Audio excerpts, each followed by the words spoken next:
2022 বিশ্বকাপ জয়ী দল team Argentina আজকে আবারও মাঠে নামছে। সেখানে বলা যায় যে লিও মেসিময় যদি আজকের ম্যাচটি আর্জেন্টিনা জয়লাভ করে তাহলে হয়তো লিও মেসিময় হতে যাচ্ছে। যদি মেসি একটি গোল করে তাহলে বিশ্বকাপের সর্বোচ্চ গোলদাতা হিসাবে তিনি উপনীত হবেন এবং তিনি যদি ডি বক্সের বাইরে থেকে একটি গোল করতে পারেন তিনি সর্বোচ্চ 6টি গোল নিয়ে সর্বোচ্চ গোলদাতার স্বীকৃতি পাবেন এবং বিশ্ব রেকর্ড গড়বেন।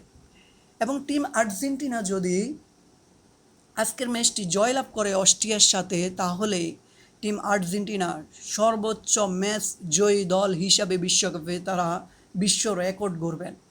এখন বলা যায় যে টিম আর্জেন্টিনা 2022 সালে সৌদি আরবের সাথে হারার পর এখন পর্যন্ত বিশ্বকাপে তারা হারেনি, বিশ্বকাপের ম্যাচগুলো তারা এখন পর্যন্ত হারেনি। ঠিক আছে, সেখান থেকে বলা যায় যে টিম আর্জেন্টিনা যদি আজকে অস্ট্রিয়ার সাথে ম্যাচটি জয়লাভ করে তারা গ্রুপের সেরা দল হিসেবে রাউন্ড অফ 32-র মধ্যে পৌঁছে যাবেন এবং তাদের সাথে যে দলটির আজকে খেলা টিম অস্ট্রিয়া খুবই ভালো একটি দল বলা যায়। ইউরোপের তারা সর্বোচ্চ বড় বড় দলের সাথে খেলে এবং তারা প্রতিযোগিতাপূর্ণ ম্যাচ উপহার দেয়। সেখান থেকে বলা যায় যে আর্জেন্টিনার জন্য খুব একটা সহজ বিষয় হবে না আজকের ম্যাচটি, যদি না তাদের সেরাটা দিতে পারছে।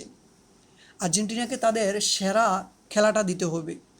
শুধু লিও মেসিময় থাকলে তো হবে না, তাদের পাশাপাশি লিও মেসিময় পাশাপাশি গোল করতে হবে। মেসিকে অবশ্যই সহযোগিতা করতে হবে। মেসি যদি বল পায় ডি বক্সের বাইরে অথবা ডি বক্সের ভিতরের আশেপাশে তাহলে আমরা নিশ্চিত গোল, ঠিক আছে। কিন্তু মেসির সাথে তো আর্জেন্টিনা দলটারও আরও অন্য যারা আছে তারা গোল করতে হবে। যেমন আজকে যদি আলবারেস খেলে আলবারেসের সর্বোচ্চ দিতে হবে।